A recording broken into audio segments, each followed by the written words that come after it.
Right, and there we go. 7:59 on a Monday. Brand new start to the week. And a week before elections, the 1st of November, next week, Monday, log on and let's get chatting. It's been a bit of a cold day in KZN. Warm it up, get online. It's the political desk tonight. Another fabulous guest. Where in the world are you? Where are you watching from? Log in, log on, and let's start chatting. Let's get some knowledge. Let's understand the political arena and who are the game changers, the role players. Good evening, Kritika joins us from Petermaritzburg. Jiten Balam, how are you? Welcome, welcome everybody. I'll give you a chance to tune in and a nice chance to get some aloe vera. Aloe vera makes the skin beautiful. I get aloe vera. Good for you.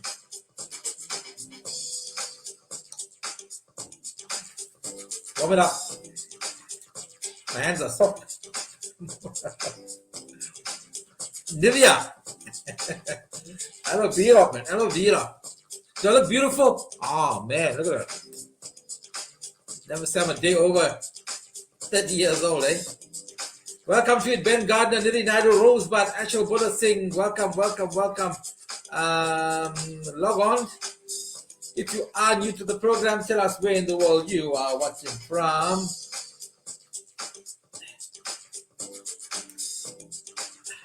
So sexy hands. My hands, look at my hands. My hands are soft. Malcolm Governor from the Misfits joined us, and with that, Misfits will is the cue for us to start chatting. Welcome, everybody. Alan Diplal says, allocate some airtime for yesterday's game. I won't go there, Alan, because then the conversation let's go all messed up. So let's leave it there. I've got so much to say, but I won't say it. Kritika says, so handsome. Howdy, bro. Hope you're coping with the stress. Welcome. Right. Good evening, everybody. It's a jam-packed show. First, let me get some of the things out of the way. It's Monday, the 20th of October, in case you didn't know. Next week, Monday, is going to be the 1st of November. Elections, local government elections, LGE. Next week, Monday. It's a public holiday, by the way, declared by our president. Right, guys, and I'm going to set the rules very early on.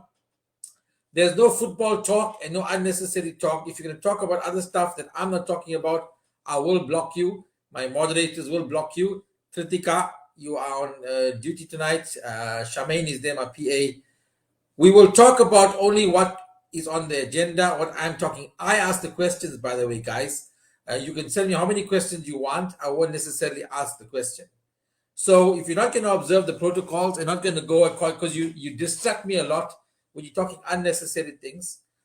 So if you want to be part of the discussion, you've got to respect the rules of the platform, respect me as a host, and respect our guest, please. So if in between the conversation, I'll say to my two moderators, if you find people that are having their own discussion, having their own argument, and please do not come on board this platform and advertise for UIM, ADEC, and your counselor. That's pretty cheap marketing that makes you don't want to even vote for your party because you're being ambush marketing, which is pathetic. And it's been happening quite a lot, by the way. So can you guys please stop advertising for your parties or whatever else there is? You had a platform, and let's leave it there. Nizam Ghani, how are you? So yesterday, by the way, most of you saw me with a fantastic, mind-blowing interview with Mangosuthu Buthelezi, His Excellency Prince Mangosuthu Buthelezi. You know, I meet a lot of people, and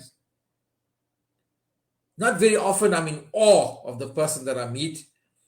Yesterday, I was in absolute awe of the person I was with, the company I was with. So he's really a very distinguished gentleman at 93 years old. What an ambassador for everything. He's just such a man, comes up as such a man of integrity, humbleness, and speaking to his PA and all that about him is just unbelievable. The type of man he is. And by the way, got a prized possession, by the way. You guys saw him do it. There's a prized possession here. Lovely book by him. And personally signed by him, Bokaro Chow. There you go. And so I'm going to treasure this. Hopefully, I get to read it. By the way, the writing is quite small here, so yeah, hopefully, I get to read it. And I think we need to do a documentary on his life. What a fantastic life he's had. Right. So, in between all of that, let me get straight to this as well, so we give our guests enough time today. Yeah, 93 years. His memory was fantastic, fantastic. By the way, let me talk, guys, about this. I need to address this issue here. The Phoenix fundraiser. And while Mr. Imtiaz Syed is online and gonna afford me some time, I'm going to address this issue because I think it's very important and very serious for me to address this issue. By the way, I was in Phoenix for 2 days addressing people, or the accused people that I am trying to help. By the way, today I was told by one of the members on my group of people I'm going to help, and I'll say it because it needs to be said. I was accused of being a dictator, and what's the other one? My act of fundraising is unlawful. So it's important to raise this matter. Imtiaz is listening to me. Maybe he can comment on this later.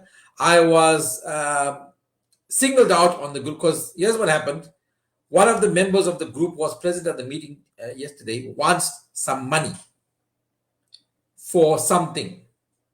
Calls me up and I say, listen, we haven't made a decision yet. I don't make the decision, the task team, whatever. Anyway, long story short, I was told that I was a dictator. I was refusing money, and that raising money is unlawful because, of course, he didn't get his way. Now, here's the reason why, guys, a lot of people, majority of people, don't want to go out on a limb, don't want to raise funds, and don't want to help people. Because we have a bunch of ungrateful people out there, by the way, who don't understand the stresses and trauma. With my task team, I'm handling public funds, and we have to have a very strict system of how we do it. Those books will be audited by an auditor, and at the end of 3 months or 6 months, they will come out and say, Karo Charo stole 3,000 Rand or 5,000 Rand. Then you'll know I'm the thief. Allow the auditor to do the work. And if I don't have an audited set of books or bank account, then still come after me and call me a thief. But in the meantime, let's hang low on that accusation. Can you allow me to run the course? I don't need this shit in my life. I don't need this drama in my life. I do it out of the goodness of my heart to try to help. So I was very pissed off with that accusation, by the way. And it's been spread by some people because now apparently other parties and other people have come to know, well, Casey has raised money. Go and ask him. So now everybody's coming to me because they want the money. We've raised money on their name. Who's their name? The 30 accused, the 9 accused, the 6 accused. Who have we raised money for? Who came out to help us? I'm saying this clearly on a public platform. We have a small task. By the way, our task team consists of 4 or 5 people. Let me count. Myself, Ashita, Nazira, Devi, Keshni, Feroza. 6 people on this task team. 5 of which are women. 1 of which person is in Australia.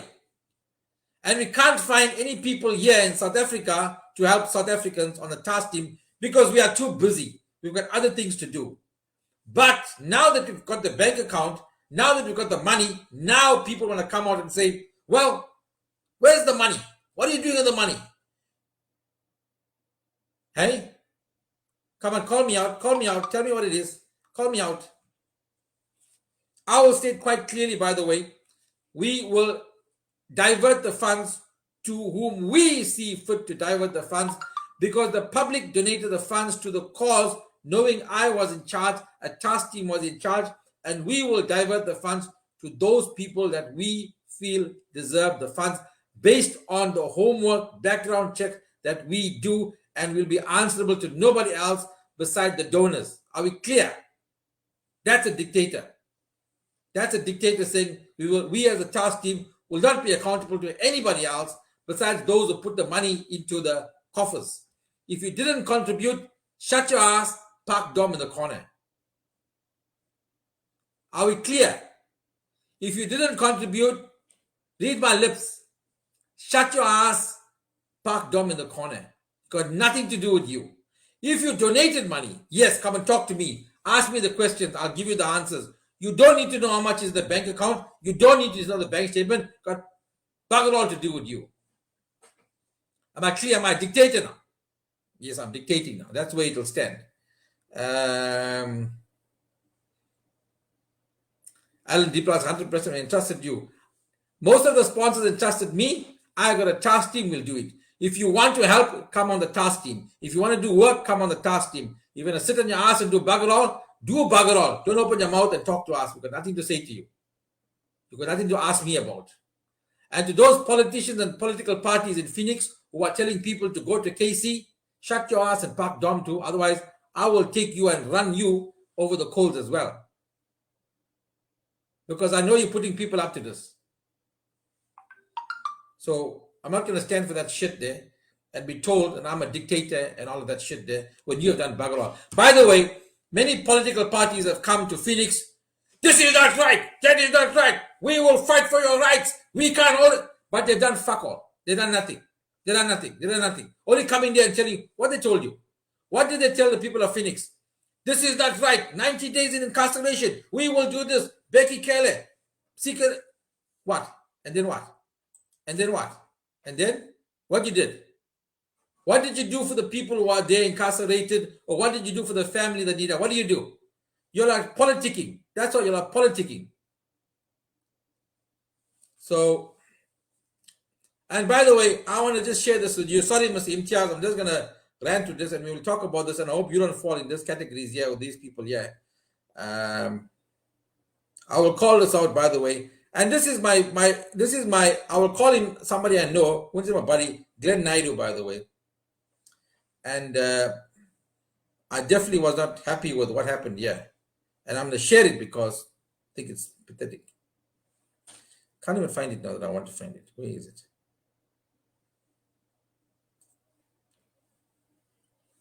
Anyways, what it was about calling a meeting yesterday. I wish I could find it. Calling a meeting yesterday. This is what happened yesterday. And by the way, this is an ADEC thing. I'm going to say it now. I'm going to say it. And I'm going to tell Viswan Reddy what you did yesterday. I'm going to call it out. And Viswan Reddy, don't call me up now. I'm going to call this out. I went for a meeting yesterday. It wasn't, I was told, by the way, in terms of what I was sent, a message that there's a meeting in Phoenix regarding the Phoenix accused, helping the family, all of that. When I get to the meeting, it's an ADEC meeting. It's an ADEC meeting. You can't, I'm telling you this, I'm calling it out. You can't use the people of Phoenix and those people to push your agenda.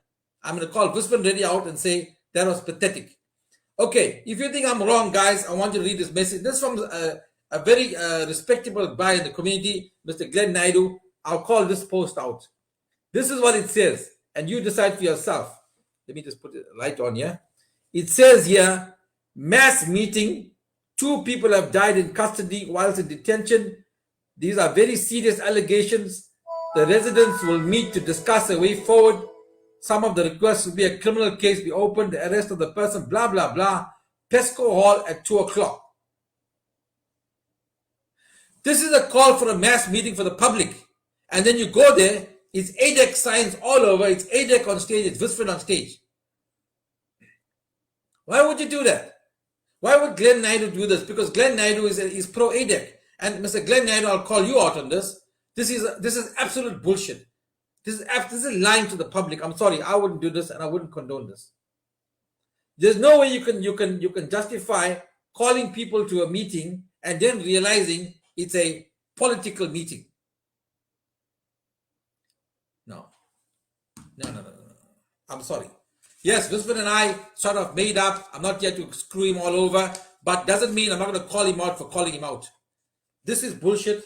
I don't understand that. I didn't approve of Glenn Naidu is a respectable guy in the community. I didn't respect what happened there and the position and the post that was made there. You may agree, you may disagree. That's your call. I saw it as that. When I went to the hall, by the way, I walked in and I walked back out within a minute. And then one of my task team said, please come and sit for 5 minutes. Just sit for 5 minutes and we leave. I walked in and I walked out because it was a political platform. So there we go. I have to get that all out of my way and just calm myself back down again so I can move on. My guest is waiting now 15 minutes for me to get online, but I think he knows I can vent myself whenever I can or as much as I can. Humanity before politics, yeah. So we leave that discussion there. We're gonna once we go into the discussion with our guest, we don't differ from that. We don't move anywhere else. We stick to the platform and stick to the discussion. Right. There we go. Right, let's bring him on. There we go. Let's do a quick mic check. Do you like that position? Yeah. Right. Okay. I'm seeing more of your ceiling than you, so maybe you should adjust it where you more of you or your body or more of you. Yeah. There you go. Let me just change my seat actually. I see you've been moving around quite a bit. You couldn't find the right seat, like you had like ants in your pants. Yeah. Because you're making me change the seats all the time. Right. Okay, that's better. Yeah. Now we were just seeing you at the bottom end and not at the top end. Thank you very much. Right, guys, welcome to the platform. And firstly, let me give an official welcome to Mr. Imtiaz Syed. He did join us previously. He's joining us in a different capacity now. So welcome to my platform. Thank you for joining me. How's it, Casey? Right. So firstly, let's start with sorry, Mike.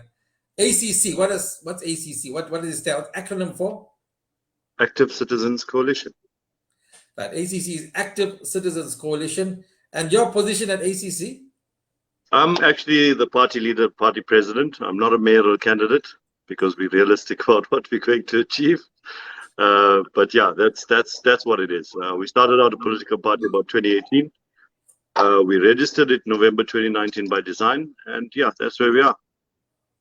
So let me start here. You were on here before on this platform, so we give you some people didn't know much about you.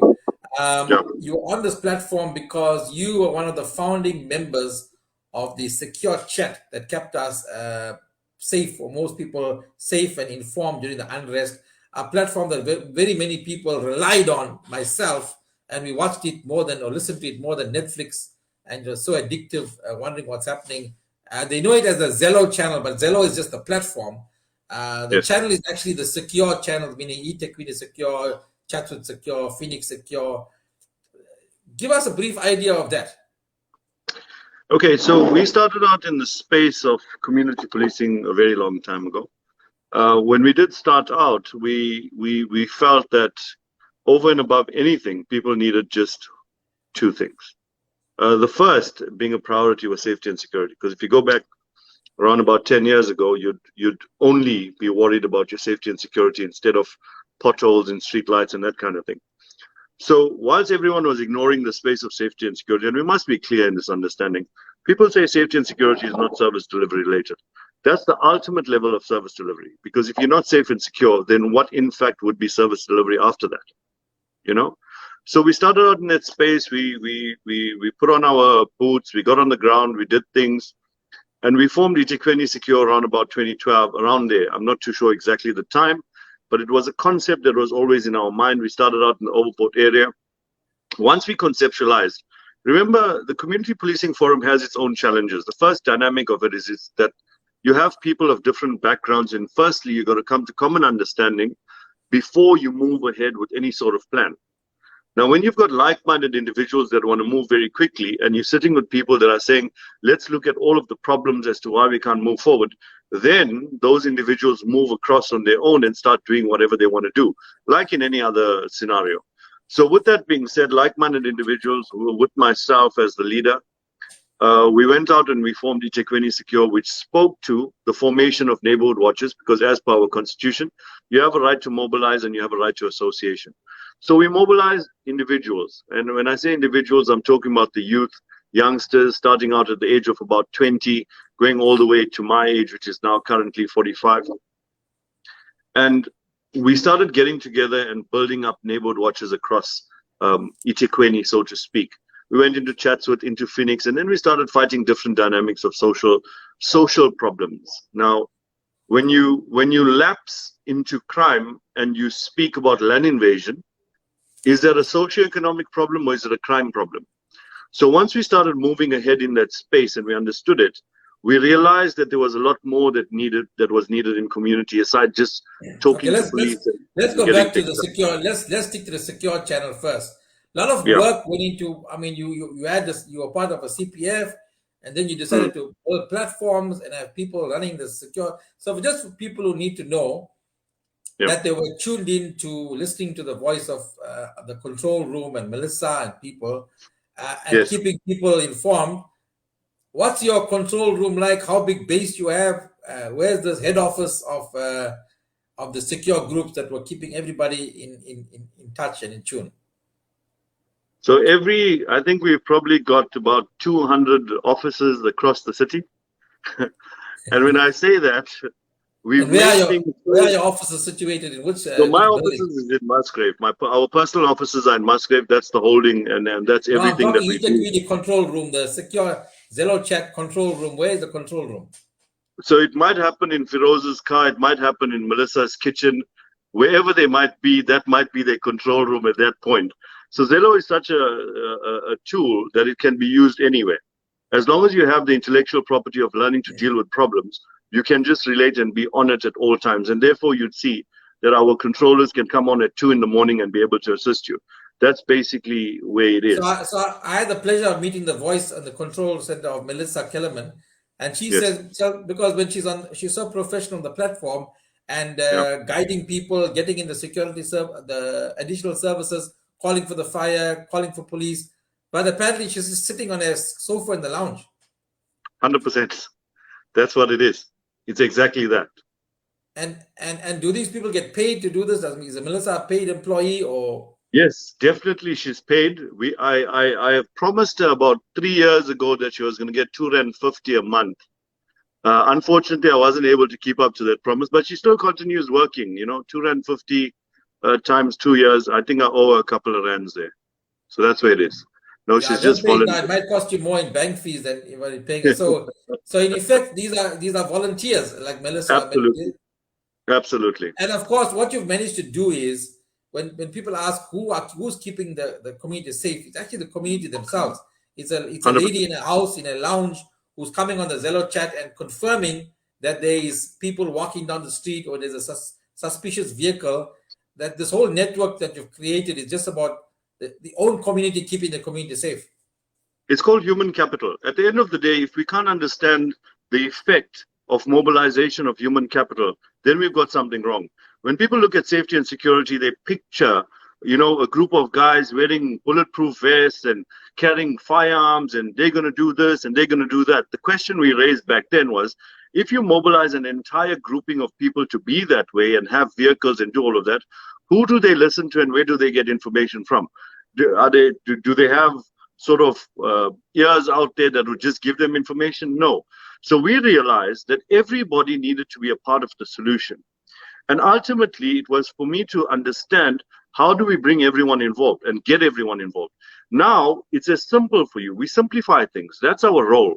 And if we make things simple and we tell you that it doesn't cost you anything, it's a little bit of data here and there, and you can do it in your spare time, we make it very simple for you to be a part of us. Why? Because that's what we need. We need people. We don't need things. We don't need big resources to take care of our problems. We just need people with understanding. We need to mobilize them in unison, and we need to give them a proper trajectory of how do we move forward. And that's something that we've started doing with the Zello channel in 2016. Ultimately, even, I don't think you'd be a part of it, but there is actually a Zello channel only for females, where there's only females on that channel. Not even myself. Nobody's on there. And it's a vetted group. You come in, you got to speak. You say you're a female. They'll ask you where you live, and no one can listen in on that channel and all of that. So it's secure in terms of saying that women's issues. So what you're saying is, before I go on, let me just speak to someone like Kason Naidu. Kason Naidu, we have a discussion going. If you're new to the channel, don't come with your questions every now and then. Listen to the channel and park down a little bit, right? I'm the host. I'm hosting questions. I'm not listening to your questions. If you're on the channel, you'll know that. So the Zello channel is using the normal people in the area to keep the area safe. And we've had this discussion before in terms of, say, when people are afraid of what's going to happen people are coming to attack them, busloads are coming into Chatsworth, coming into Phoenix to attack them. But as the Zello channel proved and the Tequini Secure proved, if you have enough people on the channel, there's no busload coming into your area to destroy you, because you already figured out there's a white bucky carrying 5 individuals or whatever coming into your area. You're just so active, am I right? 100%. So with regard to the WhatsApp groups, when messages get passed along, by the time it gets to you, it might be tomorrow before you get to know something. That was the issue. Real-time information is the key. And how do you get real-time information? By having real people on the ground looking out and watching what is going on.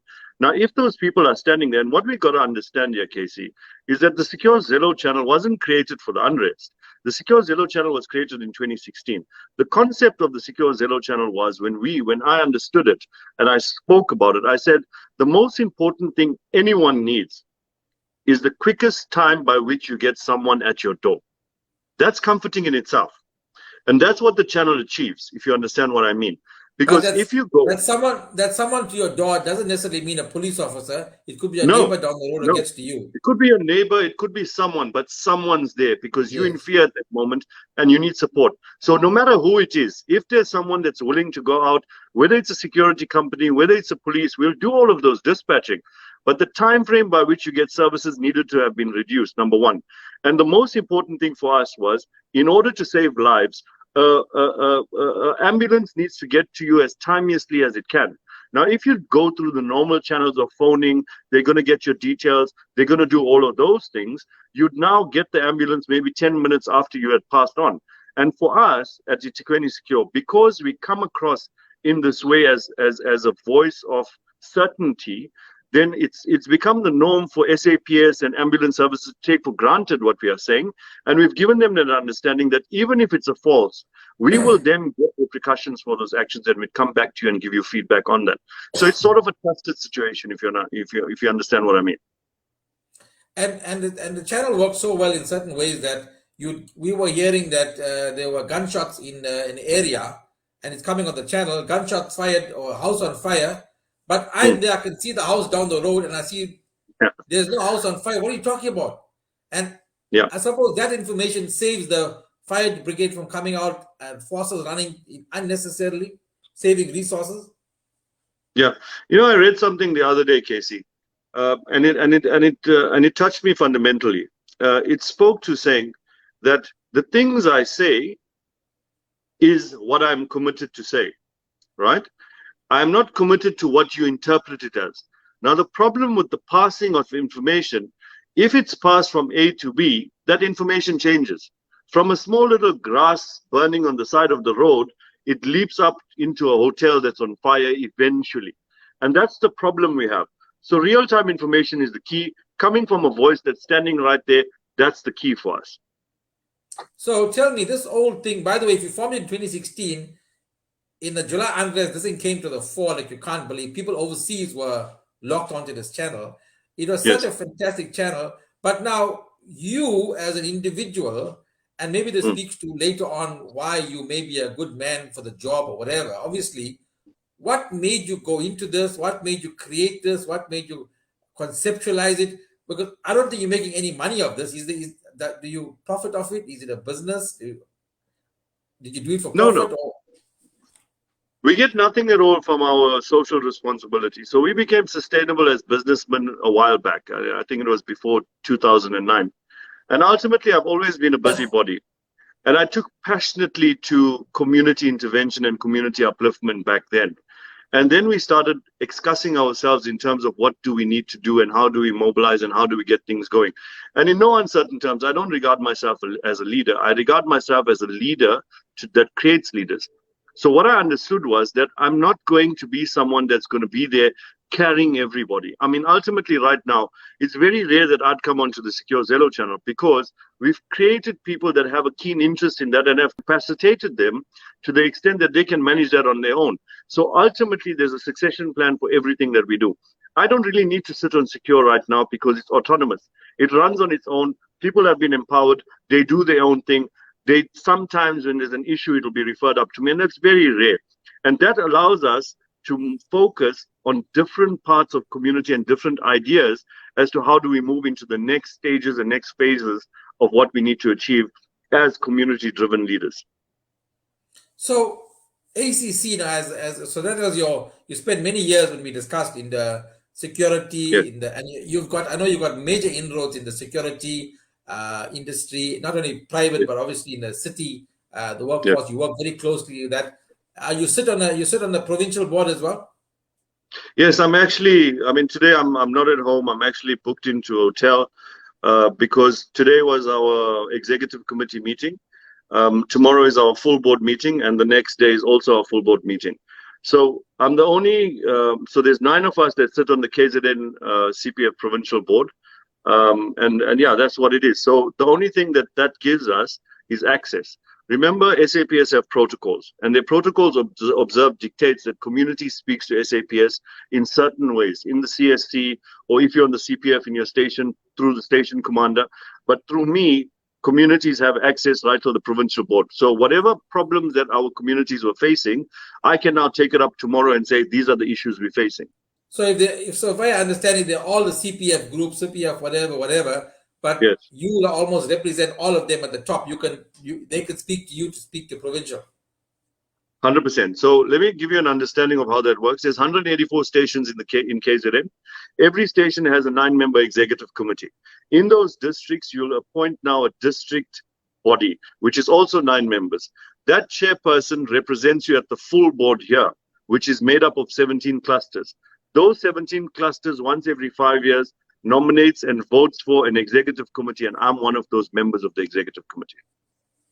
Sure. So you got your plate full there, and I can see you're Yep. quite connected there. And I think we can spend a whole conversation on that only. But let's move on Yes. to ACC. When, Yep. why, how? So you from the Zero channel, you were in all of that. Now you're going into politics. ACC. How, why? So let us be clear. When we started looking at community-driven projects and communities at large and what is our problems and our societal problems, so to speak, not just safety and security, we realized that there were 2 things that people needed, just 2 things. The one was safety and security, and the other was service delivery and value for money in that, right? So we started out in the space of safety and security. Around about 2015, we've created platforms of sustainability.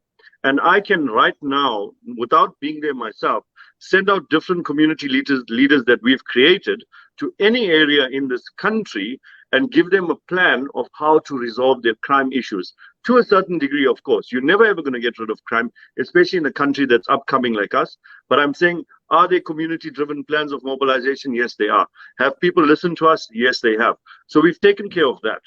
Now, when we moved on, around about 2014, I started something called the eThekwini Outreach Program. That spoke to building social cohesion, understanding social challenges, and building unity within community. That's where we came from, right? Then, around about 2017, we came up with this concept called the eThekwini Joint Ratepayers Association. Now, what I need you to understand here, Casey, is that we're very good at compartmentalizing issues of community. You cannot take everything and put it into one bag and say, let's deal with it. You've got to put things into their sub-forums and their sectors and deal with them with like-minded individuals there. Now, I'll come back to the issue of human capital. Let us be clear here. I might be the leader of all of these platforms, but the people that sit on the platform of ACC are not the people that sit on the platform of eThekwini Secure. Those are like-minded individuals aligned to that grouping of people, and they have that mindset. You understand? Then you've got outreach. How do I take someone that likes to wear their bulletproof vest and go out and tell them, go and do a feeding scheme? It doesn't work. So when those like-minded individuals came to me, I said, right, let's form eThekwini Outreach, and you guys run with this, and we create them as leaders in that space. eThekwini Joint Ratepayers Association. Those are civic people that want good for their community. We mobilize them, give them a cross understanding of unity and understanding, and we bring them together. So that's a separate grouping of individuals. Now, when we speak about these things, every single one of them have a role to play in service delivery, autonomously. Not the same people, different people doing different things. And when we have an overall perspective of what's going on, we then bring it all together and say, this is the plan of how do we move forward as society, irrespective of race, color, creed, or religion. Now, why ACC? People have asked me, why ACC? You guys are getting into politics, you know, it's not yours. No, it's not our thing. And we're not getting into politics. Let's be very, very clear here. There are 3 levels of government: national, provincial, and local government. I ask you a question. How do you believe that your councillor should be a politician? Because if you believe that, then you have a major issue. Your councillor is a representative of the people to get you services. That makes him a project manager. He's supposed to come to you, listen to what you are saying, take those messages on your behalf to council, and come back to you with answers. It's that simple, right? Now, yes, people like myself sitting as party presidents and all of those things, yes, we have a little bit of political inclination and we're going to have to get into those discussions. But the councillors on the ground need to stop being politicians and they need to be leaders of society. And when I say leaders, I mean they must lead their candidacy and their ward committees. But when it comes down to the society in itself, they need to start aligning CPF bodies, aligning ratepayers associations, and start listening to them, take their challenges, go to council, and come back with answers for the people. It's as simple as that. When we play out at party politics, we end up not delivering services, and that's our biggest challenge. And that's the reasoning for us getting into the space, because coming through the trajectory of where we've been with ratepayers and with CPFs, we understood that councillors don't have the best interests at heart because they are sitting there and looking at the interests of their parties ultimately. So I'm asking the same question again, different way. Going into politics, what Yes. makes you started to get a feel for what was happening on the ground with where the Yes. service delivery wasn't happening? Because obviously people say you were in CPFs. How does it help in terms of this? The people you had on the ground were getting an inside knowledge of what was happening or not happening, and you as well figured out what was happening in council or not happening. Yes. Yes. So ultimately, we're coming from the space of safety and security, and I think we're always deferring back to that because that's where we come from, right? But remember, when you are dealing with protocols and bureaucracy to a certain extent, and also gatekeeping is a major issue, right? So when we start speaking to these things, we start learning how to deal with government, irrespective of whether you're dealing with it through the safety and security space or service delivery space. You start understanding that you need to speak to the person that signs the check in every department. In every department. I must say upfront, even I told you this earlier on, ACC, and okay, your outreach programs. Since how long have you been doing outreach programs? And when I asked you this, I said to you this clearly that I wasn't aware of your outreach programs and what you were doing. So in a minute or so, how much of outreach program, how long have you been doing this? Okay, so you can check us out on Facebook. It's called eThekwini Outreach. It's the wing, the outreach wing of our eThekwini Secure program, right? Now, the one thing we never ever do is, I don't want to mix that up with politics. We don't do outreach because of Active Citizens Coalition. They need to speak to one another. And this is the problem we face, is that when you've got politicians trying to give out hampers, you have it politicized. We don't want that. Outreach is its own body, it's autonomous. It has nothing to do with the Active Citizens Coalition. You understand? However, if councillors are out there and they are facing challenges in their community, they can request to the executive committee of eThekwini Outreach to say, can you assist us in this certain way? And it's your space. So we've created different branches of what our community needs. There's no one size fits all. At the end of the day, a councillor has his job to do. Mr. Syed, you're saying to me now, what you're saying to me is you had an outreach program for years, but you're not coming here and telling me I did this and I did that and all of these things, and that's why I should be your leader and I should understand. No. Don't vote for me for that. Please don't do that. What we've done in the security space is because of where we were in the security space. What we've done in outreach is because of outreach in its truest form. We're not going to politicize any of that. It's our own thing. So we're not seeking help from any other organization as Active Citizens Coalition. We will speak as ACC Executive Committee, speak to the Outreach Executive Committee and say, can you assist us? It's an outreach issue. Don't politicize it. You go there and do that work on your own autonomously. The network. So secure in its true form speaks to empowered networks. That was the concept in the beginning. Empowered networks of different individuals doing different things and bringing them all together in unison to provide a holistic view of what people needed. It's ultimately that. That's what it is. So when we're speaking about Active Citizens Coalition, it is the political wing, and the agenda of the political wing is to push the agenda of the people in its truest form in all the other organizations that we currently run under one banner. But they are all autonomous and they're separate and they've been compartmentalized. Right. I'm gonna leave my way I was going in a direction, a trajectory, and I'm going to shoot straight to something else because it's an interesting discussion we had before. Yeah. Okay, let's start with this. most of the Indian areas are run by the DA or whichever council, right? Whichever party is running it. And just today, I had the same sort of thing. The guy in my area is complaining that something happened, and he took it to this councillor, and he's complaining with the DA because the DA area, right? Yeah. This councillor is useless because they go there and it doesn't get done, and they come back and they blame the ANC because the ANC is not doing it, and the council is not doing the work. And which I think is a realistic problem, because the ward councillor, as you say, is taking this, the grass is overgrown. Let's take an example. How now we're going, I left everything else I was talking about, I'm going straight to this, and we come back to other points. So the grass is overgrown in the pathway. It's a bush. The children are walking there to school. They can't get in. So you go and complain to the councillor, right? The councillor comes, he views it, he takes everything down, he goes to the council. He puts in his whatever it does, what he does, he puts it there, he walks away. 3 months later, it's still not cut. So he goes and tells the people, well, I tried my best, but it's ANC. They're not cutting the grass. Now, your councillor is going to be in the same situation, yes or no? They come back to the people and say, and by the way, the councillors are saying, it's not our fault you think we are useless or not doing the work. We are giving them the information, but the council is not doing anything about it. What's your comment on that? And how will ACC be different? Otherwise, it's no different to the man on the street. So let's speak to blinkers over your eyes. At the end of the day, let us not lie to ourselves here, and councillors shouldn't be lying to you. There are two parts to council. One is operational, meaning that there are municipal departments. There's parks, there's roads, there's electricity, there's all of these departments that exist. Okay? Then there's the political part of council, which is basically your councillors, which is made up of PR seats and councillors in their true form. Now, the problem we face is, and you can ask this to any councillor, are they allowed to wear party regalia in council? No, they're not.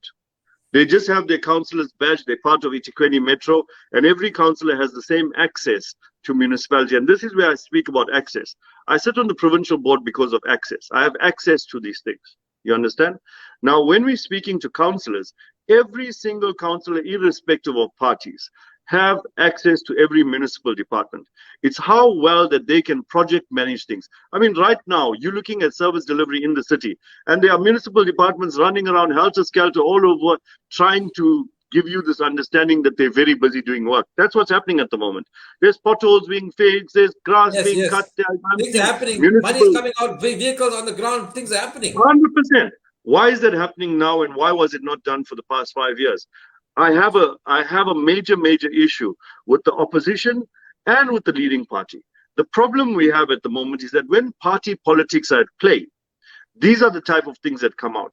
And like I mentioned, the councillors on the ground are playing to the tune of their party. So wait, come back to the part. Answer this to me so people understand. Let's come back to the pathway. It's overgrown. It's 3 months. The children are going. Councillor comes back and says, he asked them, they're saying no. What must he do? What must he do? Well, how will your councillor handle that? Well, first and foremost, the councillor is lying. Number one, he's lying. There is no municipal department that can come back and tell you we're not cutting the grass. Not going to happen. They have a responsibility, and they have to be accountable to the citizenry through the councillors, of course. And if the councillors are telling you that, that's an utter lie. We deal with municipal departments all of the time. And I can tell you right now, let us not bring down those hardworking people that work in those departments. And I'm talking about superintendents, managers, and even the guys working on the ground. We need to learn to have a different understanding, and let's not politicize them. Ultimately, when we make calls out to any department, I can guarantee you, and you can speak to any of my committee members, that they will tell you that they get such a good reception from either DSW, parks, roads, streets, all of that, and the services get done. So ultimately, when party politics are at play, Karo, at the end of the day, you are playing to the tune of what your party leaders are telling you to play at. Because ultimately, if you want to make the ruling party look bad, what would you do? You'd say, no, it's an ANC-run municipality. Let's be realistic. Yes, it is an ANC-run municipality. But the guy that's working in that department as a senior superintendent, does he have a job to deliver? And would that job disappear by him telling you that it can't get done? It's not going to disappear. Municipal departments understand that. If there's a problem, it has to be fixed. And if the problem is not fixed, it's not going to disappear into thin air, and people are not just going to give up. And then I'm going to speak to mobilization of communities into their own committees and giving them inputs and Okay, giving them wait. an Let me understanding. go back to the pathway. So the guy saying, where should he go? I'm thinking he's going to one desk, he's handing it over to one guy, and that guy must filter it down. How does it work? And how will how will your counselor get the grass? That's what I don't know. How will he get the grass cut? Give me that. I get. The most important thing is to understand how the department works and how it runs. Like I mentioned before, you need to know who signs the check. If something is not being done at the level where you've reported a complaint, who is the supervisor? Who is the senior supervisor? Who is the superintendent of that department? And how are you going to hold them accountable? Ultimately, I can tell you now with our councillors, that's not going to happen. If there are services that are needed, and I'm talking about mainly paid for services, yes, there are many challenges within council. And I'm not speaking on behalf of the ANC, let's not get it wrong. But let us divorce the ANC from council. The ANC is not council. Council has its own municipal departments that run on their own, irrespective of party politics. Now, when we start mixing up the two, we have a challenge.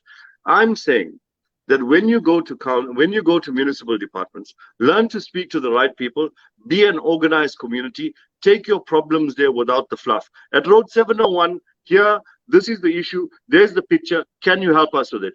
Yes or no? And we've done this. DSW, we've been there. What a warm welcome. Guys, we like that you're organized. We like that you'll give us factual information. This is the problem, that's the problem. They don't want to hear about there's 6 children here and they're going to get sick and all. No, leave the fluff out, guys. What needs to get done, report what needs to get done, do it in an organized manner, whether it's a ratepayers association or a civic body, but compartmentalize these issues. We go into these meetings and it's all about noise. Someone wants to speak over someone else. Just come with the problems. Come with the problems. What are the problems? Let's go. Take it to the department as a community. Take So 2 or 3 representatives and go there. Are you saying we've mostly been lied to or spoken? Because everybody, including me, has this perception that council is ineffective. Council doesn't want to do the work.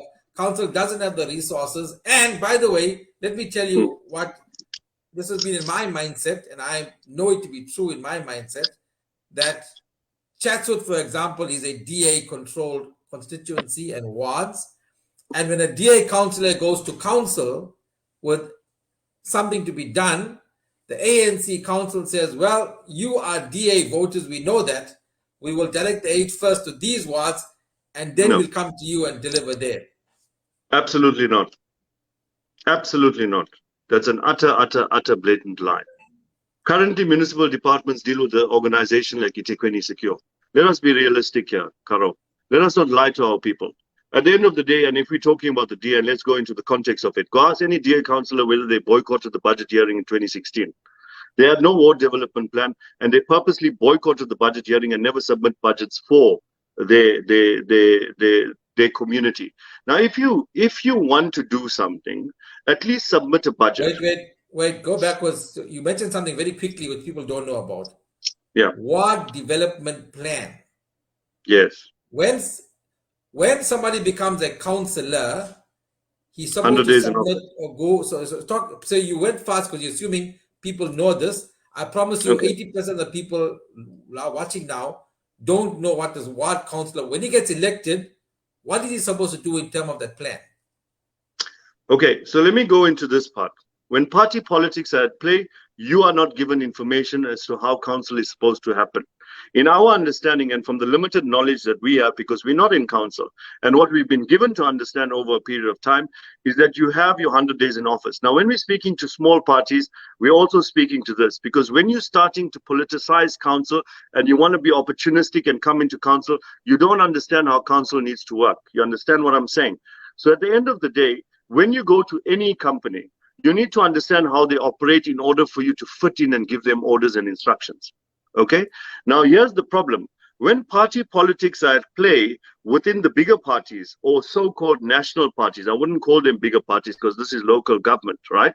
And they are fighting with each other, then you don't get the relevant information of what a councillor is actually supposed to be doing. And I went back, and I'm going to go back and say that a councillor is merely a representative of the people. He's not a politician.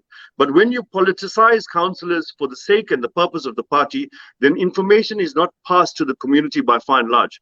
A councillor has 100 days in office. As soon as you become a councillor, go to your ward. So Understand let's what start ward there. development I've heard that before. So there's this, I'm slowing you down. There's this 100 days in office, right? Yes. His first 100 days. What is he supposed to do Yes. in that 100 days? So in that 100 days, he's supposed to go out to his community, every single street, do an assessment. Have an assessment done of the entire area. You understand? So look at roads, look at parks, and I'm talking about line items here. I'm not talking about let's create jobs. Leave that out for now. I'm talking about the things that council is supposed to deliver, the basics. Water infrastructure, electricity. Does everyone have electricity? How many informal settlements? Who's living there? What can we do? How are the bus stops? Where are the clinics? Where are the schools? Are the pathways to school clear? Do you have scholar patrols? Are the road signs done? Is there street marking? All of those things.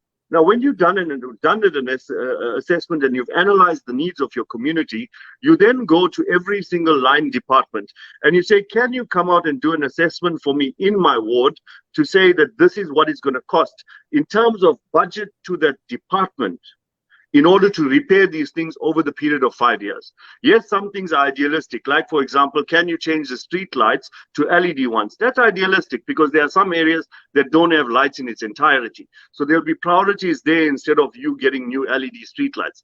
But if you had roads that never had lights at all, then there might be a move to say that you will get LED lights there. But changing the old right now is not something that can be discussed because ultimately it's about maintaining what you have. So what is happening at the moment is that the councillors are not doing that. And we've now made it our understanding that they're supposed to be taking care of the potholes. They're supposed to be taking care of leaking pipes. So, Yes, so, that is so for example, so to use an example, if he does a 100-day plan, he'll come up with an area or a low-lying bridge that needs a barricade or whatever. So he needs to yes. put that to council, to that department, and that department needs to budget for it to be able to be done. No, that department would give him a proposal back to say that this would be the projected budget cost and we can do it in XYZ amount of time. He takes that and he puts it into his ward development plan, compartmentalize it, put it all together and say the budget for my ward that I would like in order to deliver services to my community would be 158 million rand over the period of 5 years, separated in these different things in terms of priorities and the needs of my community. Then you take that and you go to the budget hearing where you submit that ward development plan. Okay? Right, backtrack slowly. So we're going one step at a time. Very educational for people here. So those guys must go to find out all the problems, take it to parks, take it to DSW, and they come back and give him 1.2 million to this, 500,000 to whatever. So then he comes up with a budget of 3 million for his ward, and then takes it to the budget hearing or to give it to the party who's the budget. Yes, so basically in every ward there's an OPEX and CAPEX budget.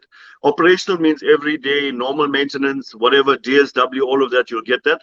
And then you've got a capital expenditure budget, which comes out of your rates, for example, because your rates contributes 63% towards the coffers of municipality, right?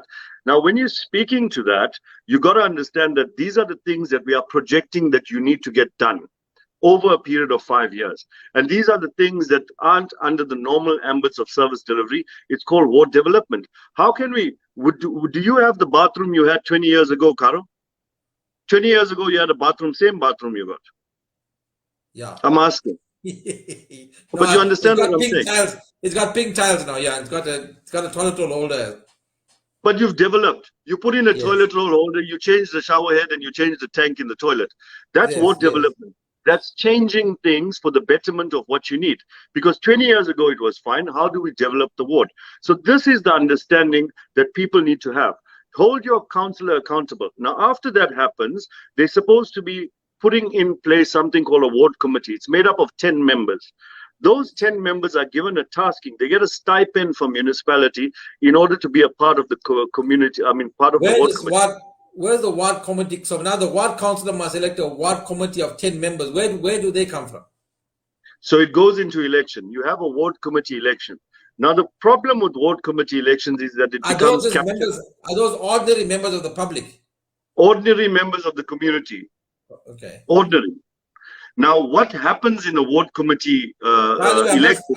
I must tell you, in all my 36 years on this planet, I've never in any place I stayed have anyone talked to me about a plan, about a 100-day plan, about this ward committee council.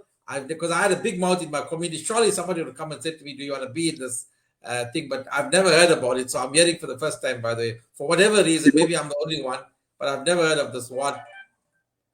That won't happen. And this is why we're speaking to bringing truism back to politics. Because when we start not doing the things we're supposed to do as councillors, then we start failing the people, and we want to pull the wool over people's eyes based on party politics. And that's a cause for problems for us. So we're saying we want to get this right. Our councillors have a strict mandate. You do it according to the book and you get it done right.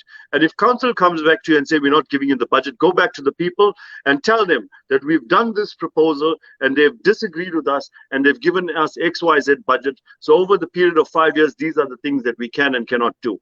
Now I'm going to come into the ward committees. The ward committees are very simple things. It's supposed to be cross-referencing across your ward. You might have between 8, some places have 8 voting districts, and you might have some areas that have up to about 15 voting districts, right? But 10 members make up the ward committee and they're given stipends every month. Their jobs is to be the committee of the councillor. The committee of the councillor. Not the committee to fight with the councillor, the committee of the councillor. Now, most of the time what we see is that if there's a DA councillor, you'd get the ANC mobilizing to go and capture that ward committee so that they're bashing each other all of the time. That's party politics coming to play again. 100%. Yes, let me just, I don't know, I'm not taking questions, but someone's calling you out here, so I'm just going to, and it's for sake of clarity, right? He gives you a laugh, ha ha ha. This man knows nothing. Listen carefully, because obviously his question can lead into something that can educate us. That's why I'm asking this question. This man, meaning you, knows nothing about how budgets work. Maybe he should address how the municipality doesn't stick to their 12-month plan, let alone a 5-year one. So how can we say that the councillor must be held accountable when the municipality is failing the residents? And of course, that is what the majority of the people think. And that's why I'm raising the question, because he's saying what you're saying doesn't work. It's pie in the sky. Why are you holding the council responsible when the municipality is failing the residents? Now, let me give you this. Obviously, this person is coming from a different angle because they want to push an agenda. And he's speaking to exactly party politics. Currently, he's obviously part of the opposition, and it's quite clear that he wants to create an impression that the council always fails. I'm asking him this question. What have you done, and what have the people you have put into that position spoken about and have been transparent about and brought it out and said, this is what everybody says this. Council is corrupt. Politicians are corrupt. Tell us where, when, and how. It's that simple. And the reason we want seats in council, because we want to tell you that. Because we don't want to be gagged by someone in Cape Town that had some coalition with someone in Johannesburg and they can't speak out about X, Y, Z here. We want to sit in council, we want to see what's happening, and we want to come back to the people and on media, because we can't do it if we're not sitting there. We want to come back to the people and say, this is what's happening. They have not kept up to this. Now you come onto this channel and you tell us that council hasn't been doing this for 12 months and they can't keep up to XYZ. And I don't understand anything about budgets. I'm asking you, in the first 12 months that anyone was there in council, and this is 2016 year to 2017, has anyone come out and said that council is not keeping up to their 12-month budget? This is where corruption is. This is what is not happening. Nobody. Ultimately, every single party that's sitting in council at the moment, currently 52% of our water is lost to bad infrastructure. In the past 27 years, no party has come out and said that this is what is happening and we need to do research and development in the past 27 years and come to the fore and say this is how we're going to fix the problem. This is exactly the problem. Everyone wants to speak about what the problems are. How many of you have solutions, and how many of you can come to the fore and say, this is the problem, this is what needs to happen, we've told them about it, this is when we told them about it, but nothing of that. You want to be an opposition for the purpose of being an opposition, and we're tired of it. So even somebody mentioned earlier on about the budgets. I've heard this before from numerous other people, that the DA plays in a certain way, but they're the ones opposing the budget. What do you mean by opposing the budget? Why would they oppose the budget? Ultimately, I can't answer that question. That's something that they need to answer. But ultimately, opposing the budget is based on the fact that you want to be the opposition. And ultimately, the ANC sits at 56% within this municipality. If you come in as an opposition, you're sitting with lower percentages. You're going to oppose for the purpose of opposing, which is quite okay, right? But how effective are you in actually bringing change to that? And what have you done about bringing change to that? Yes, the ANC is autocratic in their decision making. What are we doing about making sure that they're no longer autocratic? And this is why we're coming into this space. To be clear in understanding here, Karo, as soon as anyone is over 50% within council, they ultimately start making decisions and not worry about everyone else because they're sitting with power. Let's reduce that. Let's make it holistic. Let's make everyone be a part of change. I'm going to stick to some line of questioning here, because maybe it speaks to others. With the ANC in power, you can't do nothing. The ANC is the real cabal. They will take the ACC file, throw it in the bin. That is why the ANC must fall. The DA needs to be. So the only way to fix things is if we overthrow the ANC, we overthrow the government, we overthrow them. Let's not talk about government. Let's talk about eThekwini municipality. Are we only going to get service delivery and have a better municipality when we overthrow the ANC? Before that, nothing can happen. Now, let's we go down that path of thinking. Let's do that. Just for the purposes of this person that's talking to you right now, because I can't see who it is, right? Yeah, I'm seeing the comments here. Are you being realistic? Do you really believe that you're going to overthrow the ANC within this municipality? It's not going to happen. The ANC is still going to be the ruling party in this municipality.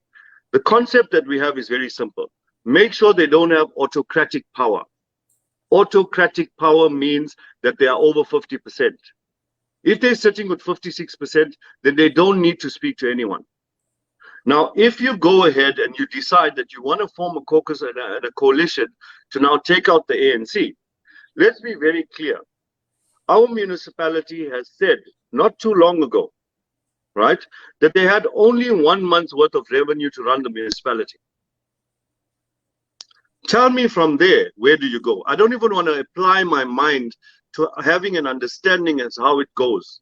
Because if you don't have enough money in the municipality to pay any municipal staff member, tell me what's going to happen, Karo. So let's go back to something else, which I was saying, that people who believe that the ANC will fall, it's a bit unrealistic. We want the ANC to fall. But in actual terms, I say to people, the ANC is here for at least another 2 elections, which is another maybe 10 years plus. So you're saying that if you want to effect change, you have a realistic ambition of not overthrowing the ANC, but reducing them so that you have a better say in what happens. Is that where you seem to be going, or your ambition? 100%. This would be the attitude, irrespective of whether it was the ANC, whether it was any party. At the end of the day, when you give too much of power to one grouping of people and they have autocratic power, then they make autonomous decisions. And those autonomous decisions sidelines the interest of everyone as a collective. The concept here is absolutely flawed in terms of this. We are saying that there should be one ruling party instead of the other ruling party. Ultimately, right now, if you look at the dynamics of the country, no matter where there is an autocratic ruling party, they're always having problems. They've got problems in Cape Town. We've got problems in eThekwini. All over the place, there's problems. So autocracy is a problem. We want people in power with meritocracy, people that have merit, people that are doing things, people that are working. Now we're going into the trajectory of where we started out by saying we are now discussing things at national level. This is local government, Karo. Local government gets in terms of the same thing you're saying, power corrupts and autonomy, but power corrupts and absolute power corrupts absolutely. Yes, absolutely. So that will lead me to this question. Some people are saying, right, you're going to get your 1 minute speaking time. You get your 1 seat or 2 seats, you want nothing. You get your 1 minute speaking time. They get their 1 minute speaking time. We'll talk also about the small parties and the independents mean nothing. Rather vote for the DA, the bigger parties. Yeah. It's a combined question here that they say you're going to get nothing. Ashwin is saying that, another lady is coming out and giving she's obviously been anti you from the beginning, that I can read from her comments Yeah, here. that's fine. So, how does you, the little people you do, the few people you get there because you're a new party, your expectations are realistic, your 1 minute speaking time doesn't do anything, and how do are the small parties breaking up the DA and breaking up the opposition and making the ANC stronger, or does it lead into your coalition or your fact that you're reducing and you're having other players there on this field? Karo, let us put things in perspective, and I think we're lacking understanding here. At the end of the day, we're standing for election to put in councillors. Councillors. Let's leave out the politics. At the end of the day, you meet once a month in council. And yes, you might have 1 minute or 2 minutes to speak, but likewise, every single other party has the same.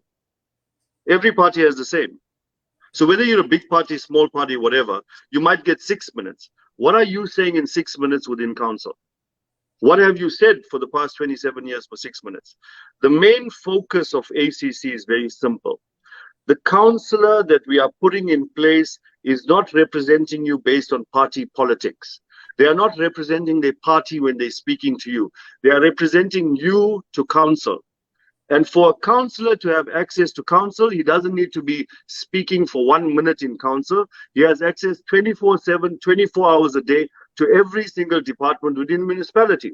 I mentioned earlier that there are two different sections of council. Councillors with politicians that sit in council once a month and they get their 1 minute and 2 minutes and 6 minutes based on how big their parties are. That's there, it's a given. Okay? When I'm talking about councillors, I'm talking about not politicians. The person that you vote for. They have access to municipal departments that deliver services to you. Now, when you're sitting in council and you're talking about politics, you're talking about budgets, you're talking about ward development, you're talking about all of those things. Does change come from there? Yes, definitely. Change comes through suggestion, pointing out things that is happening, pointing out things that is going on. And this is what every party is supposed to be doing. But be clear in what you are saying. What are you saying? What are you standing for? How do you plan to bring change through that? Now, if there is an issue with corruption, you cannot sit in council and say you corrupt. When have you been corrupt? What part of it is corrupt? Is cadre deployment part of corruption? Is that a problem? How do we foresee it being changed? All of those little things. So let's not come here and speak about 1 or 2 minutes. 1 or 2 minutes is given to everybody. That's the reality on the ground. At the end of the day, councillors are there to deliver services to the people. The only reason we want to have councillors is those councillors need access to municipality to be going ahead. And I'll tell you this in no uncertain terms. The DA councillors in my ward, Ward 31 and Ward 25, when we started dealing with municipal departments and started getting things right, they took umbrage at it. They actually called those heads of departments and said, you can't be dealing with these people if we're not involved. And those municipal departments told them in no uncertain terms, we will deal with any organized community that knows what they want for the benefit of their community, because ultimately that service needs to be delivered. So what are we saying? You mentioned something. Let me go back to your councillor thing, right? When they talk about the 2 minutes, whatever. What I was hearing was you saying we're electing ward councillors. So irrespective of the meeting that happens once a month, if your ward councillor can get your pathway cleaned, get your lights fixed, that's his job. Thank you. If you can get that done, what do you worry about the 1 minute? Is that what you're saying? We're not worried about the big things here. Let's be focusing here, Karo. Simple things. People need simple things. Clean our streets. No, we want service delivery. The streets. Yes. Start cleaning the streets. Get street sweeping right. Get Parks Department to come and de-weed. That doesn't happen anymore. Make sure the light is fixed on its time. And do you need 6 minutes in council meeting to achieve that? No, you need a phone which you get an allowance for, that you make a call to a superintendent because you have access. You see, as a citizen, you can only phone the call center. You can't have the number for the head of department. But as an organized community, and if you're being referred by your councillor, you can have the head, because now those people are not dealing with fluff. Remember, when people work in municipality, they are normal people, normal individuals. They have lives, they have wives, they have children, they have all of those things. Now imagine you give out a superintendent's number to the entire community. The entire community will call that person at 2 o'clock in the morning telling him, hey, this, my children need to go to school, I got no water. They don't want to listen to all of that.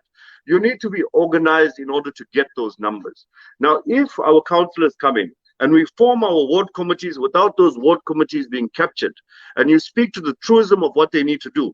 Every ward committee member needs to deal with XYZ issues. And I'm not selling you something that's unrealistic, because we understand the space.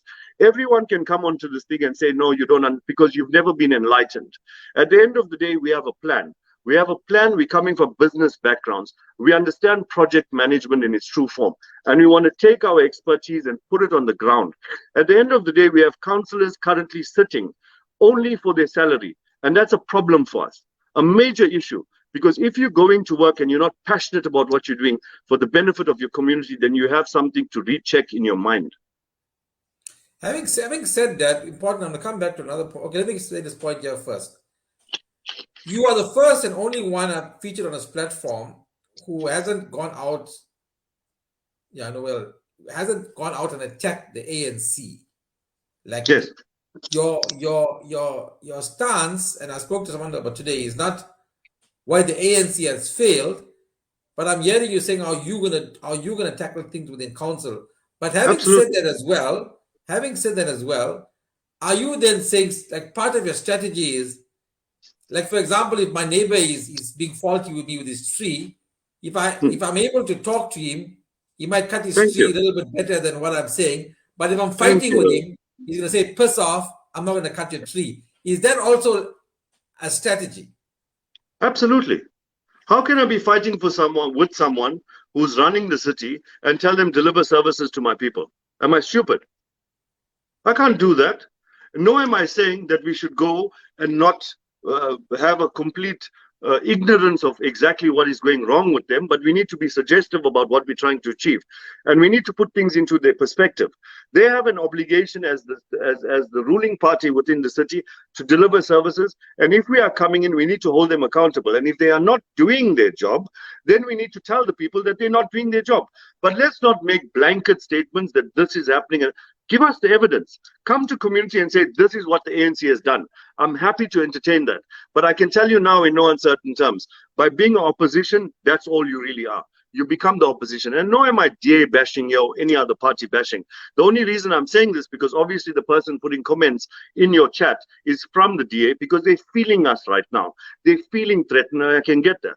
With all due respect, I don't give a damn what the ANC does. I don't give a damn what the DA does.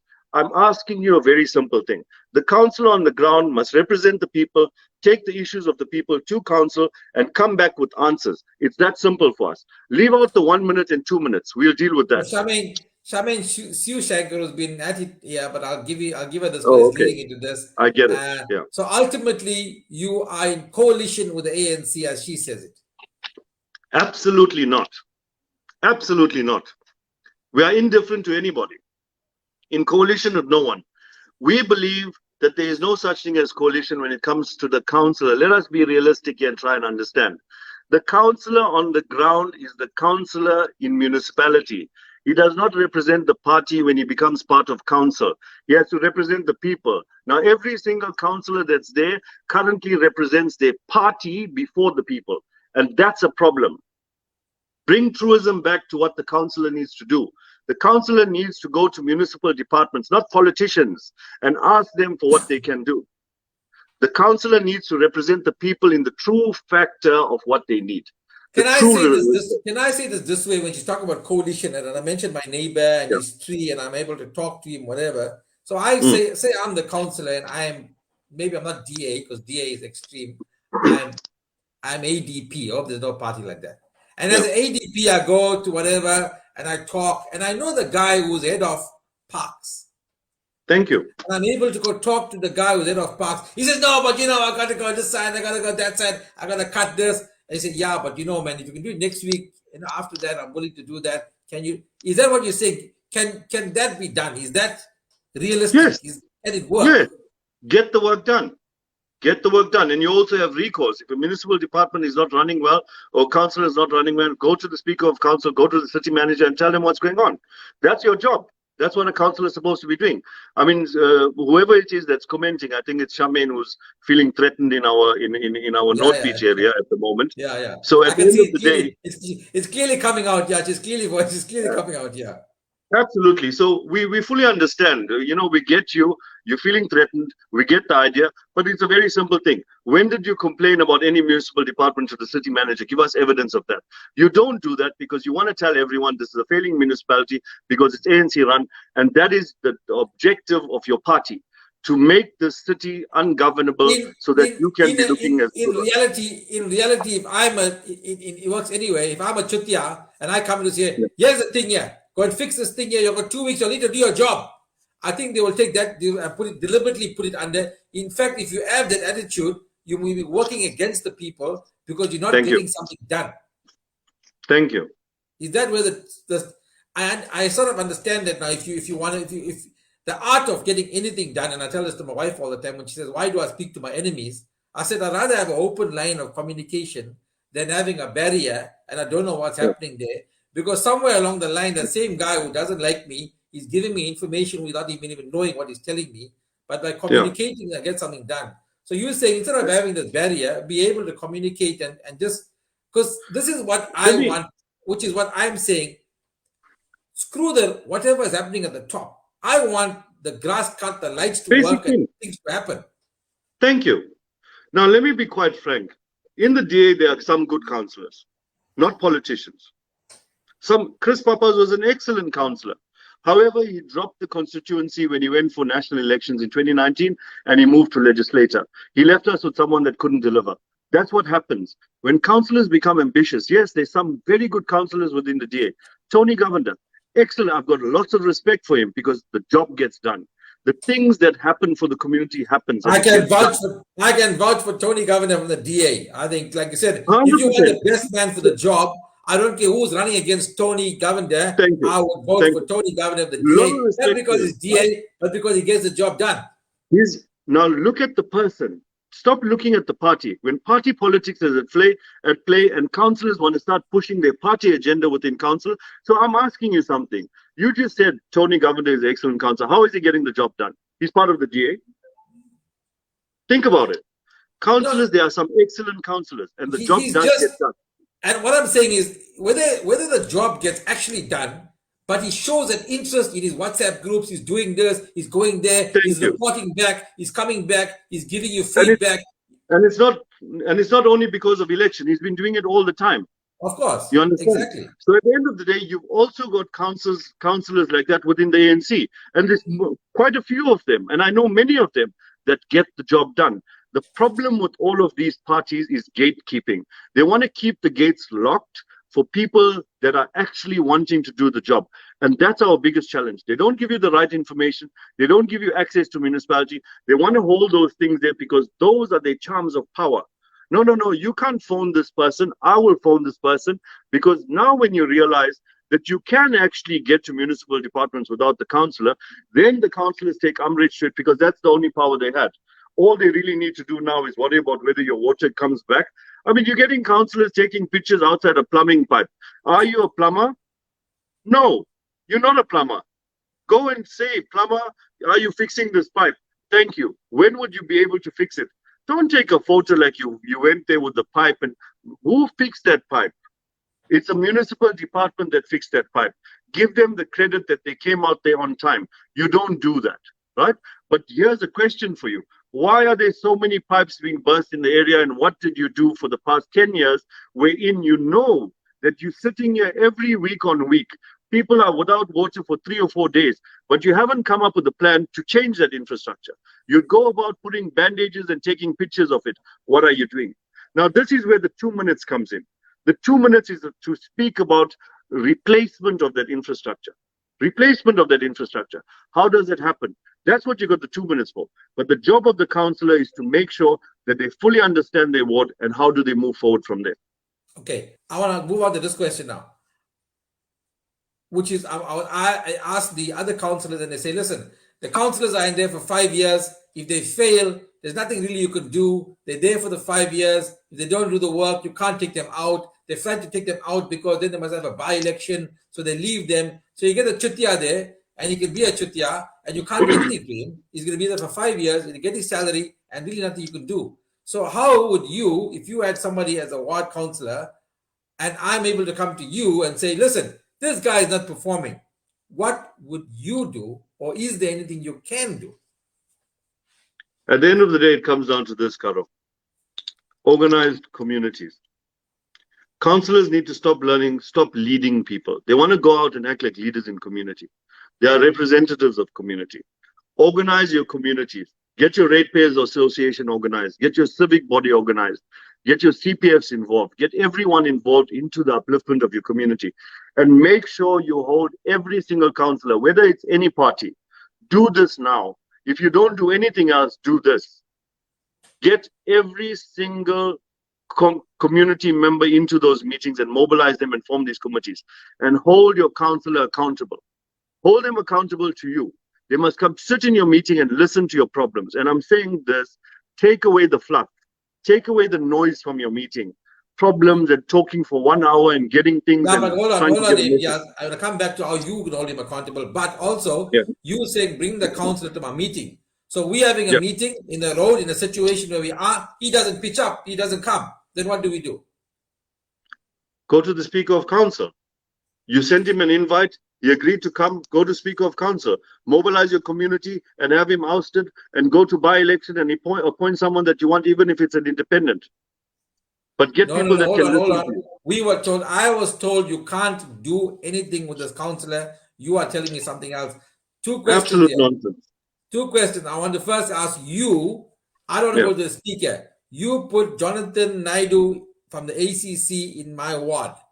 I want to come to you, Imtiaz, as the chief and say, this man is not performing. First question, what will you do? So, if you're talking about our councillor, we as a party will pull him back. You will? Pull him back. We will pull him back. Is that legal? Is that allowed? As PR, we can pull him back. It's not legal. We will pull him back to us, not to take him out of councillors. Now, this is our plan, and it's a very simple one. We fully understand the difference between different individuals and candidates, so to speak, right? Not everyone has strengths in doing different things. This is something we need to understand. These are people from different backgrounds with different talents and different skills.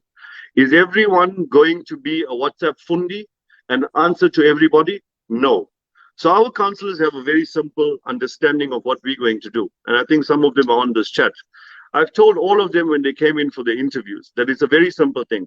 From your salaries, when you become part of council, we will be getting admin staff at our head office with computers, with emails, with internet, with WhatsApp groups, everything onto their tablets and their phones.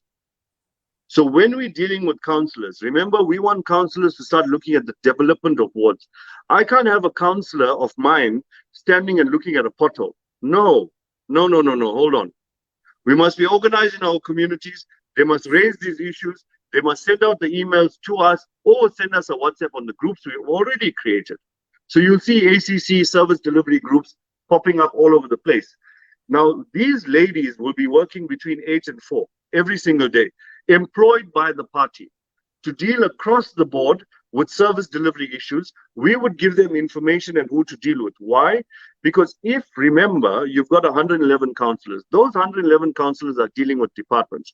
As a party, we are saying that there will be one individual, and whether they're speaking to the ward committees that are uncaptured that we would form, or speaking to the councillors directly, or speaking to the councillors' WhatsApp groups that are there, that information will filter through. We'll know who you are. We will then escalate those issues for you autonomously without you speaking to the councillor. So we're giving the councillors the back-end support of things that they might not know. They might not know that who to speak to in parks, and they might not know who to do this and whatever.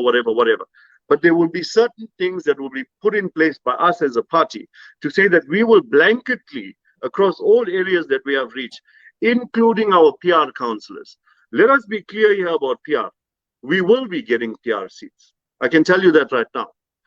Whether you have our councillor or whether you don't have our councillor, get onto our SD groups and raise your issues.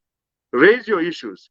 And we, through our PR listings, will now start escalating those issues on your behalf. So let me backtrack again. You were saying, which is unheard of here, because I don't think any other parties got this that you got. And I think this is brilliant if you're going to do this. And Melissa saying they're going to steal our ideas now, give your ideas away. Are you saying that you taking some money from these guys to fund 2 or 3 guys in admin to be able to do the work for them. For example, let's say Tony Govender, he is not too clued up in a certain section of work to be done, passes it on to you. This team goes and does the dirty work, sends them emails, follows up, whatever, while Tony Govender is on the ground doing the work and finding out more info. Is that the backup support you're going to award these counselors? There's only one part of the backup support. Now, let me give you an understanding. If you look at our flyers going out, we're putting out the ACC Central Caucus. There's 10 of them, 10 people that are aligned to the central area. If you go to Chatsworth, you'll see all our candidates standing together in unison. If you go to Phoenix, you'll see all our candidates standing together in unison. In Phoenix, we've only got females. In Chatsworth, we've only got males. In Central, we've got a mixed caucus. Why are we putting these councillors together? And where do you see that? Where councillors are standing together. We are creating a caucus based on the capacity of individuals. For example, if you come to Chatsworth, Julian is very good at brand marketing and understanding and creating WhatsApp groups and monitoring that. You get Dadu, who's a ground activist who can actually go out and get the work done in terms of addressing community and speaking to them. You get Mahen, who's the king of safety and security in your area. You get Zain Kasim, who's very good at coordinating issues and making phone calls and doing all of that. Now, if I take these 5, 6 individuals, Jay Balan is also there. If I get these individuals and I put them together, what do I have, Karo? I've got a team with different skills that will now start assisting each other. So what I can tell you is when the party calls you back, they call you back in line. But you're never going to have a problem wherein there is no sense of responsibility from the council because we're holding them accountable as a group, as a team. In Chatsworth, we've got a team. Also, are you saying, like you, basically, now the party leader, Yeah. now we can't get to John Steenhuisen, he's untouchable and all this, we can't get to John Steenhuisen. But if the ACC comes as wards, we have direct access to you and people to be able to answer to us if this truth is not responding to us. Okay, let me be quite realistic, and I'm not going to lie to you. I've got something called limitation to access. Not everyone gets my phone number. Why? Because we're coming through the space for a very long time. And like I mentioned previously, when we used to answer calls, I'll sit half an hour on the phone until someone tells me exactly what the problem is. I'm the kind of person that tell me that this bottle, the cap doesn't fit. I'll tell you what to do. But don't tell me why it's a problem that the cap doesn't fit. I don't want to know that. You understand? Give me a problem, I'll give you a solution. That's the kind of person I am. So therefore, there's many people around me, lots of people around me that have access to me. But they know when they speak to me, get to the point. Just get to the point. I don't have time to make, we call it Langra stories. They actually got a meme about me. Don't make Langra stories, go do the graph. You understand? So at the end of the day, I'm not saying that you will be able to contact me, but if you contact anyone that's aligned to me, they will then realize. Okay, that's what I meant. Meaning there's a passage to you. People can come. I can come. Whether I'm dealing with the Zain before you, I know I'm getting to you. I'm getting the question out to you. 100%. That's there.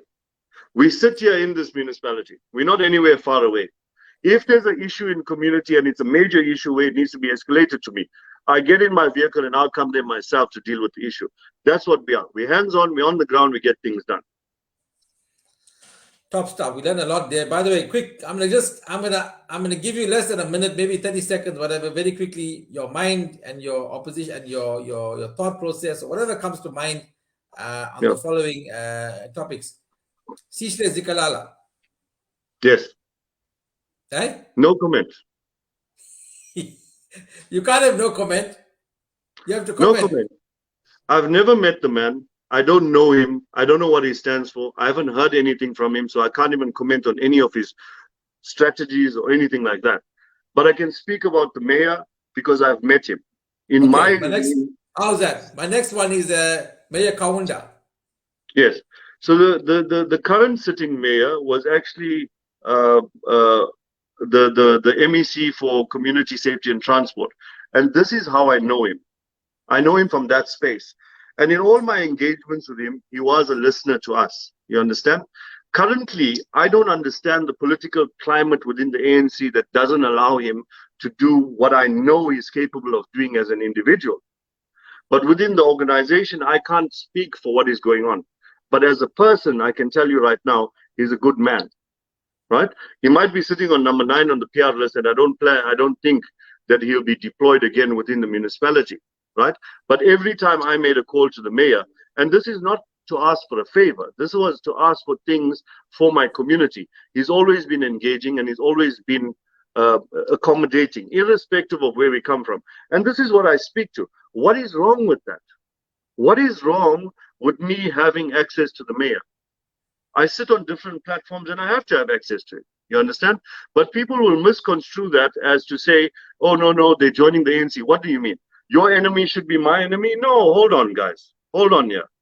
At the end of the day, if I'm speaking to someone and if they're going to assist me for the benefit of my community, then I need to speak to them. If I'm going to just stand there and say, I don't like your party, I don't like you, forget it. Yellow card. Yellow card. 1 minute. Yellow card. Use a second yellow card. Other card I put for this, but yellow card. 1 minute. Yeah. Keep it to 1 minute. Rapid economic transformation.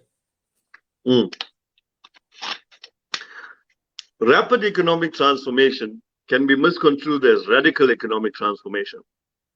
Economic transformation needs to happen. Intellectual property is the key to it. Ultimately, right now, you can't come and rapidly economic transform someone or some grouping of people based on their race, because you need to transfer information and how to do things.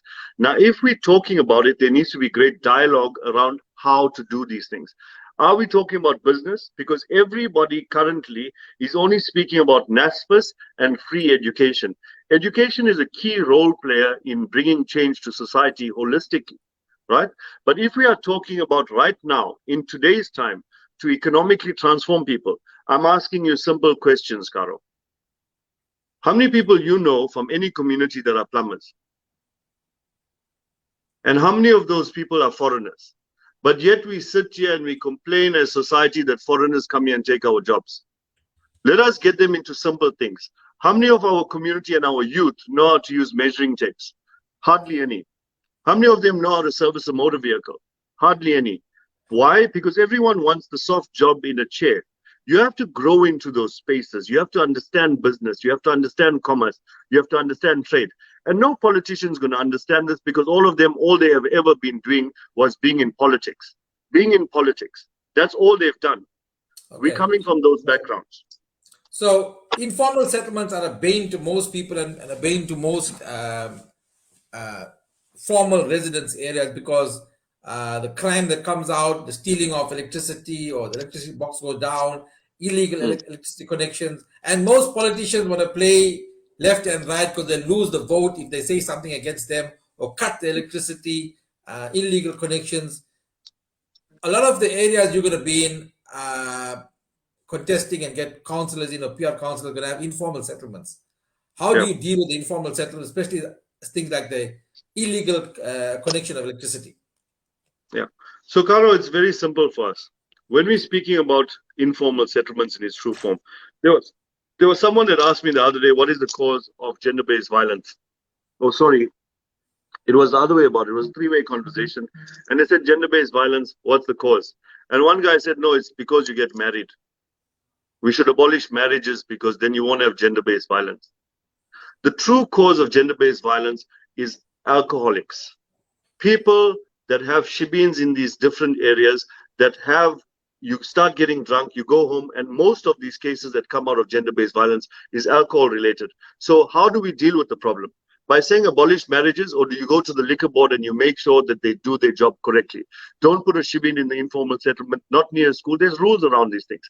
Now, coming back into the issue of what we're speaking about right now, which is informal settlements. What do people need? People need a sense of ownership. Ownership. Currently, people build shacks, and the reason shacks are the way they are is because nobody owns that land. A person that has a small piece of land within an informal area, they go and buy tin sheets and a little bit of timber and hustle and puzzle and get things done. Why? Because number one, tomorrow someone can come and say that this land is mine, I've got a court order to remove it. Metro Police can come and say we need to take down the shacks, we've got a court order. The shacks can get burnt. They don't own that land that they're living on. Our people need a sense of ownership. That's number one. When it comes down to the informal settlements, you got to understand the dynamic of informal settlements. Go in yourself and ask people whether they own the shack or whether they rent the shack. The issue of mustangas are there, right? And we got to recognize that we come from an apartheid background. Based on the fact that we come from an apartheid background, the question we are raising is how many people are freeborn still living in shacks? And why are they living in shacks? And why do they have a right to land moving forward? That is a debate for us to have at provincial and national level. But currently, the climate of what we have in informal settlements is you got to understand that people live close to where they work. If they are Look, working in areas, I hear you 100%, but I'm going to ask you this question. I'm saying yes, I'm a resident, I'm a tax-paying resident, I'm a rate-paying resident. I've got, yes, and I was in Peter Marisburg and I saw this happen. There yeah, are naked wires running across the street into an informal settlement, children, a school nearby. Let me ask you how you would deal with that. So I'm saying to you, as my ward councillor, this is yeah, illegal, but obviously it's illegal for years, and the yes, powers that be allow it to continue because they will lose the vote. So they say, let it continue. We turn a blind eye. The power yeah, is running. The power box goes out all the time. The formal residents are without power. Let's say you had a ward like that. How would yes, you deal with that illegal connection then and there? Forget all of the others because that's going to take a while. I'm saying yeah, now, in the next 6 months or whatever, me as a resident, why is my child and my children subject to that wire that's there? It's an illegal connection. How do you deal with that? absolutely. So very simply put, everyone has a right. If you earning under a certain threshold, you have a right to free electricity. Ultimately, the municipality is supposed to be delivering it to you. However, if it's coming in unmetered, you can't claim it from national or provincial government based on uh, the social development of people coming from impoverished backgrounds, right? Now, if municipality is not metering those connections currently, right? So there's certain informal settlements within our area that already have electricity poles. You see it in Chatsworth, you see it all over. Those poles do go up. However, there are restrictions around how those electricity poles go up. There needs to be certain issues of distancing and the pathways and all of those things based on safety requirements. The quicker the municipality moves towards electrifying these informal settlements, then only would they now start metering it and now make those claims against provincial or national government, wherever those funds need to come from. The problem we have with society is certain individuals will come out and say that we don't want informal settlements, don't want it. Now we're discussing a socio-economic issue. How is it that you don't want it? Where does your domestic worker stay? Where does she stay? Your garden boy. But in reality, what you're saying is, we know that. So the same thing could happen now. The guy there is informal settlement. The Yes. wires are running across the street.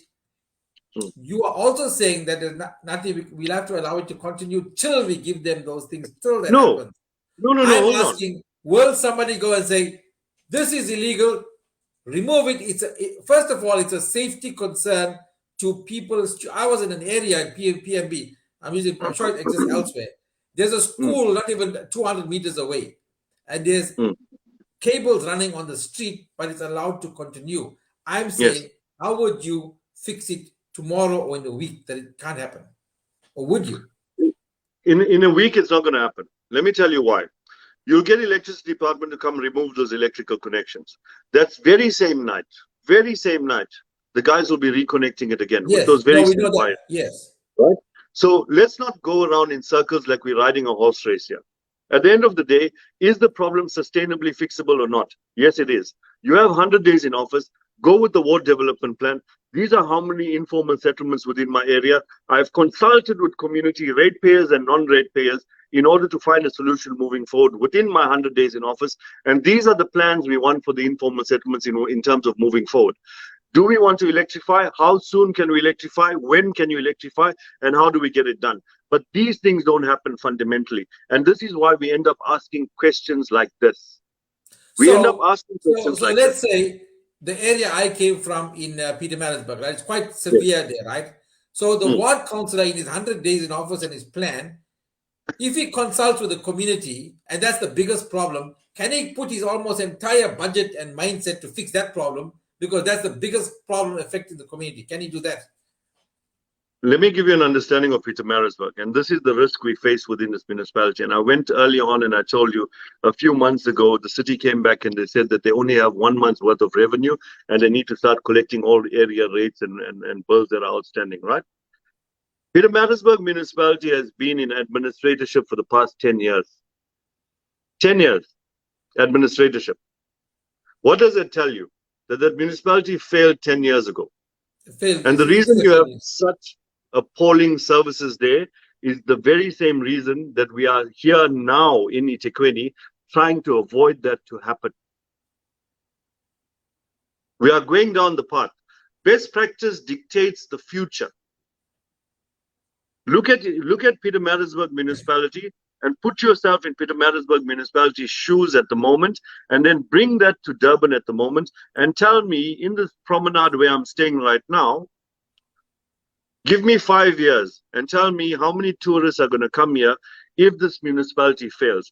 We must ensure, as citizens of the city, that the city does not fail. Leave out the party politics. Get things done for the benefit of society that's here. Because if we don't economically bring change to this area by ensuring that first and foremost we have a safe city, and secondly we have a city that delivers services on time, in time, and all the time, then we're going to have a problem. Right. Now, Brandon Mari here, I can clearly say he's going to vote for the DA because he believes his vote is for the big party, right? But then if he's having that attitude, maybe there's a DA way of dealing with things. His solution to that is the culprits need to be charged, thrown in jail. Then they must appear in court and officially charged and must pay a hectic fine. Even before you answer that question, and I'm not the head of a party, can I tell you that is not a sustainable way of dealing with it? Because if you catch that suspect is almost impossible. Then if you catch that guy, another guy is going to connect it anyway. And this is a problem that it's going to continue. It's not something that you can't catch people, throw them in jail. There are other people that are going to come and reconnect it. Am I right? That sounds unsustainable. Thank you. At the end of the day, it comes down to simple things, Karo.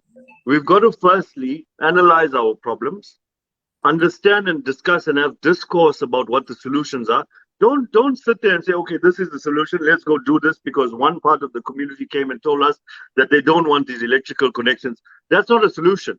You got to bring all parties concerned together, let them pass on their messages to each other as a collective, because remember, you don't lead that. There's a problem, there's a solution. There are people that are victims or claim to be victims, and there are people that are complaining. If you don't bring all parties concerned together so that they can start changing and exchanging their issues and problems, then how do you take a particular side as a councillor? Understand that? Okay? So when they come together and say, okay, the solution we want from you as a councillor is to take this message to council. We want to electrify. When can they do it? Is there a budget for it? Can we get electricity department out? What do we need to do as a committee in order to get this resolved? How do we now all engage and form partnerships in order to resolve our issues? You're not going to get anything done. Let's not play one side of the community against the other side. Let us ensure that people understand the plight of other people based on affluency. And that's exactly where our problem is. We've got a problem with affluency. When we have different areas and different components in community, the issue comes down to there is a poverty-stricken community, there's a middle-income community, and there's a wealthy community. And the dynamic of those people have different service delivery challenges. And if one another can't come together and understand what the problems are of each other, then we can't move forward. If I have a problem in my area, if I live in an affluent area and I am driving a Lamborghini, right? And the pavement there is corrugated and my Lamborghini can't get over that pavement into my yard, do I have a legitimate problem as a tax-paying, rate-paying citizen, or is a light in informal settlement more of a problem than my problem?